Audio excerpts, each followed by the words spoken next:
শিক্ষার্থীদের উপবৃত্তির টাকা নিজের পকেটে ঢুকান প্রধান শিক্ষক সামিউল ইসলাম জুয়েল। একজন দুজন নয়, অন্তত 50 জন শিক্ষার্থীর টাকা আত্মসাৎ করেছেন তিনি। এ নিয়ে শিক্ষার্থী ও অভিভাবকদের মধ্যে তীব্র ক্ষোভ দেখা দিয়েছে।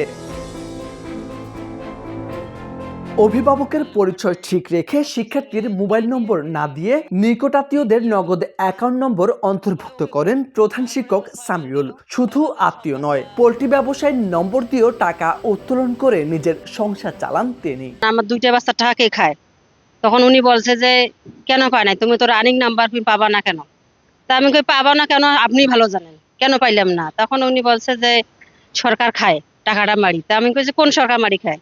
যে হাসিনা সরকার মারি খায়, হাসিনা সরকার তো পলাইছে, এখন কে মারি খায়? তা উনি বলছে যে নগদ অ্যাকাউন্টের লোকটা চেঞ্জ করতে হবে, উনি নগদ অ্যাকাউন্টের লোক মারি খায়। প্রাথমিক শিক্ষা অধিদপ্তরের প্রতিবেদনের তথ্য মতে 2023-24 অর্থ বছরে লালমনিরহাট সদর উপজেলার ফুলগাছ সরকারি প্রাথমিক বিদ্যালয়ের 269 জন শিক্ষার্থীর 6 মাসের উপবৃত্তির 2,32,950 টাকা মোবাইল ব্যাংকিং এর মাধ্যমে একসঙ্গে গ্রহণ করেন। কাগজে কলমে শিক্ষার্থীদের নাম থাকলেও তালিকায় থাকা অধিকাংশ মোবাইল নম্বর ওই বিদ্যালয়ের প্রধান শিক্ষক সামিউল ইসলাম জুয়েলের নিকটাত্মীয়দের। নিজ মোবাইল নম্বরেও টাকা গ্রহণ করেন ওই শিক্ষক। ঘটনাটি জানাজানি হলে অভিভাবকরা লিখিত অভিযোগ করেন সংশ্লিষ্ট কর্তৃপক্ষের নিকট। সময়ের আলোর অনুসন্ধানে জানা গেছে, পেরোল প্রতিবেদনের 188 নম্বর তালিকায় থাকা চতুর্থ শ্রেণীর শিক্ষার্থী তাসনিয়া তাবাসসুম, 267 নম্বরে থাকা রবিউল ইসলাম রবি, তালিকায় 72 নম্বরে থাকা দ্বিতীয় শ্রেণীর শিক্ষার্থী রমজান আলী, অন্নপূর্ণা আরেফা খাতুন সহ বেশিরভাগ শিক্ষার্থীর নাম ও পিতার নাম ঠিক থাকলেও মোবাইল নম্বরটি ওই প্রধান শিক্ষকের নিকটাত্মীয়দের। ম্যাম বলছে যে পাবে, একটু ধৈর্য ধরো, এই কদিনের মধ্যে পাবে, কিন্তু তারপরে আমরা পাই নাই। ম্যাম এবারও চাইছে, কিন্তু এবারও আমরা পাইনি, মানে খোঁজও নেই।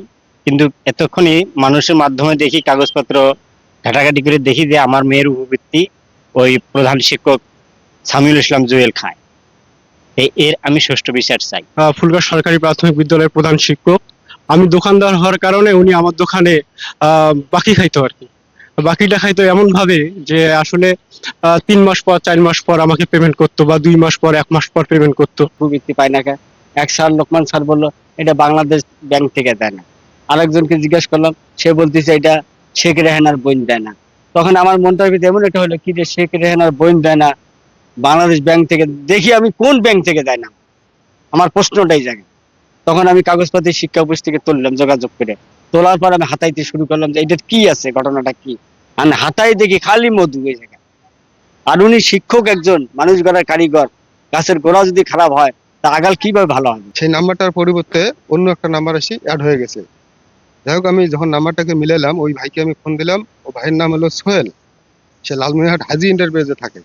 আমার প্রশ্ন হলো যে এই টাকাটা কিভাবে ওখানে যায়। এ বিষয়ে ক্যামেরার সামনে কথা বলতে রাজি হননি অভিযুক্ত প্রধান শিক্ষক সামিউল ইসলাম জুয়েল। তবে তিনি জেলা প্রাথমিক প্রধান শিক্ষক সমিতির সাধারণ সম্পাদক দাবি করে জানান, তার সবকিছুই মেনটেন করা শেষ। তিনি সেই লেভেলের লোক। অনেক কিছু বলি, আমি শিক্ষক সমিতির সাধারণ সম্পাদক, আমি সমস্ত আমার মেনটেন করা শেষ। হ্যাঁ, বুঝে না তো, আমিও সেই লেভেলে।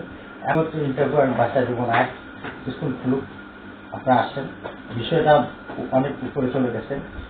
তারপরে আমি আবেদন করছি, কথা বলছি, উপর থেকে তদন্ত টিম দিচ্ছে, তদন্ত টিমের দেখেও আমাকে দিয়ে দিচ্ছে। এ বিষয়ে লিখিত অভিযোগ দায়ের করেছেন অভিভাবকরা। বিষয়টি জোরালোভাবে তদন্তের আশ্বাস দিয়েছে উপজেলা প্রাথমিক শিক্ষা কর্মকর্তা। তদন্তের পর যদি আত্মসচেতন ঘটে যায়, তাহলে আমরা তাদের প্রয়োজনীয় ব্যবস্থা নিচ্ছি এবং তদন্ত অত্যন্ত জোরালোভাবে দেখার বিষয়।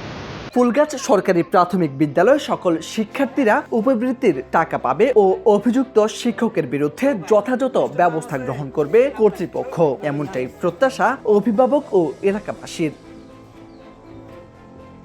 মোর্শেদ আলো, সময়ের আলো।